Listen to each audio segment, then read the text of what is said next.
Hello everybody, this is Rob, known as Dunedain I on YouTube and M2TW on Medieval 2 Total War. I'm playing as Iriador. Here are my light infantry bandits. They're just some weak looking guys with swords and capes, and there's the Greenway Guardsmen, the heavy infantry. They're pretty cool. And my Dunedain archers, of course. I have quite a few of those, I think 6 or 7 to be precise. And here are my light cavalry. Perhaps I have 5 of those and 1 general unit. Hi everybody, I'm Ibrahim playing as Rhun, and I'm Rob's opponent in one of our many battles. I have no more than 4 of every unit, 4 horse archers, as you can see in the front there, and behind them, behind stakes, are 4 archer units. All of them are heavily armored, as Rhun's armies are. And I start the battle as usual with any horse archer army, is just to send them out to see any weak points.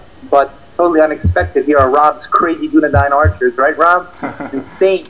They just destroy my cavalry. You try to attack my light cavalry, but I intercept you and you're like, oh shit, we're not in skirmish mode. Oh, it's just, I don't understand it.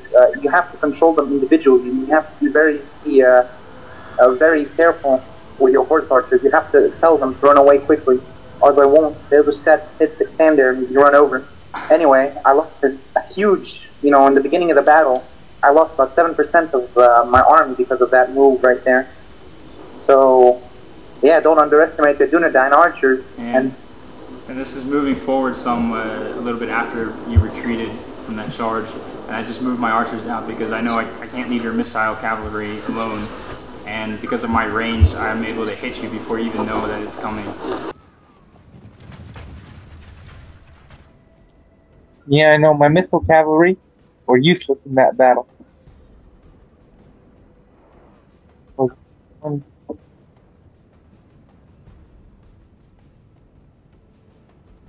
Yeah, but later on I start to catch up well, because you have no armor. You won basically because of your archers in the end. That's right, I won basically because of my archers. Alright.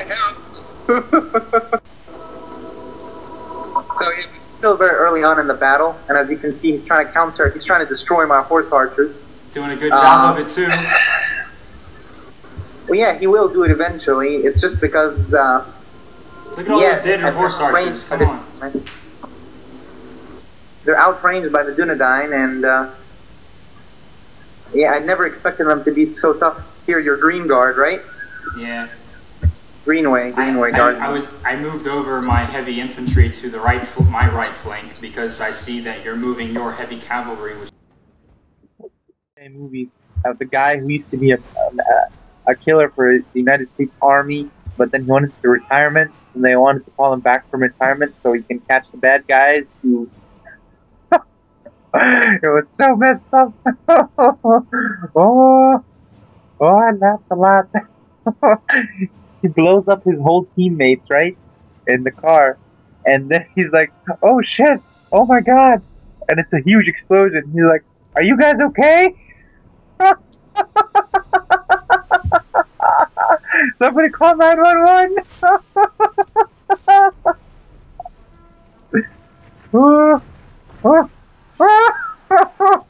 So outside of that little glitch there with our recorded Skype conversation, what's going on now is that I moved my heavy infantry to my right flank to defend against that huge horde of cavalry I see coming.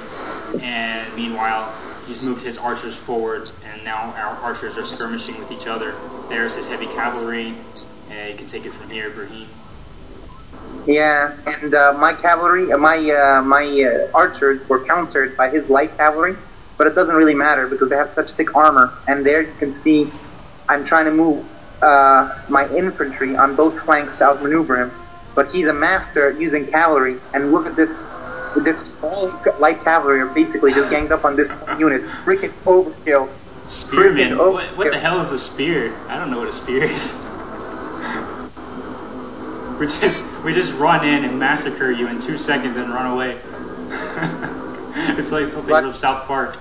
If you pay attention from here, you'll see I split my infantry in half. I'm trying to pincer, a basic pincer maneuver. Because in the middle, in my mind, they're just weak archers and I had no idea how tough the Dunedain were, and we're about to learn just how tough they are. They're basically what saved them in this battle. They're the bandits. I moved my bandits forward to intercept his heavy spearmen right there, and they're actually surprisingly tough. And they win this battle 1 versus 1. No, but they don't actually. They lose. Oh, they're killing your guys right now. You're at 139 and. Were you talking the whole time? I just told you, I just got back right now. I told you I was gonna go get something to eat. The general has thrown his life away. Perhaps our chances of victory with it. Yeah, and then I told you I was gonna go get something to eat, and then you've been Thrown his life away. Perhaps our chances of... You're back. Yeah, and then I told you I was gonna go get something to eat. I was talking to myself that whole time. I thought that he was here, and I was actually hearing his recorded voice from earlier. Watch this. I've raced my heavy cavalry to intercept his cavalry, and after this move, they're out of the game. Yeah, my light cavalry I was doing really well with for a long time, but I had to pay more attention to my right flank so it didn't get taken over. Also, my left flank is under heavy pressure, and if you see here, my bandits, I'm defending my left flank with bandits. Well, you know, gold is very brittle, though. No, seriously, though, that was a nice battle. British right flank is now all heavy infantry, and I'm moving my heavy cavalry around to hit his archers. And my right flank is heavy spearmen, supported by archers. And I'm pretty confident at this point that I'll rout him, because I'm completely overwhelming him, which his army is archers with cavalry. Yeah, as you can see, his cavalry are charging into my archers, and they're running away in skirmish mode. Flanking maneuver, and they still died. And I was like, what the hell's going on? Right here, I'm sending in some heavy infantry to support the bandits, who have so far held off my left flank very well. At this point, I really don't even care about anything except for defending my left flank. I don't care about my right flank so much because there's no way that I can fight on 2 fronts. And I was so completely, once again, another flanking maneuver on his left flank. So my hope was, and it's worked for me several times before, if you concentrate a strong attack in one position and rout your entire left flank, which was my hope, I would sweep the rest away, because it was such a ferocious attack. But they held. Your general died, and they still held. It was crazy. Half the enemy force remains. I was so sure that they would rout. I would never.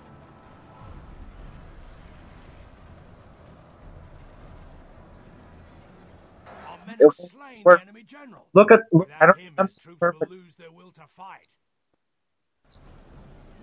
Only half our force remains. I tried to do it. Look what's going on. Look what happens when I do that. You're complete. I'm in the middle of your army. So when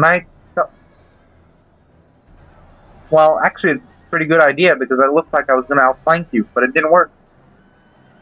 And now I'm stuck in your soldiers. I can't regroup without half of them dying.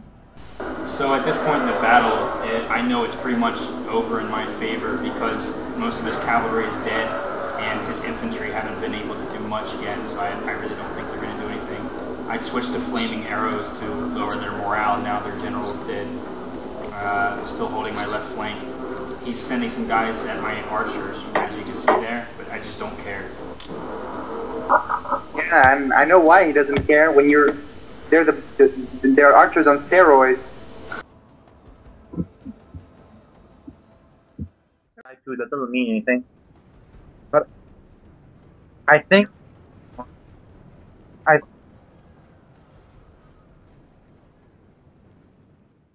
yeah, no. When I was chasing your cavalry at one point, I was like, oh shit, don't you remember? I was like, oh, what the hell's going on?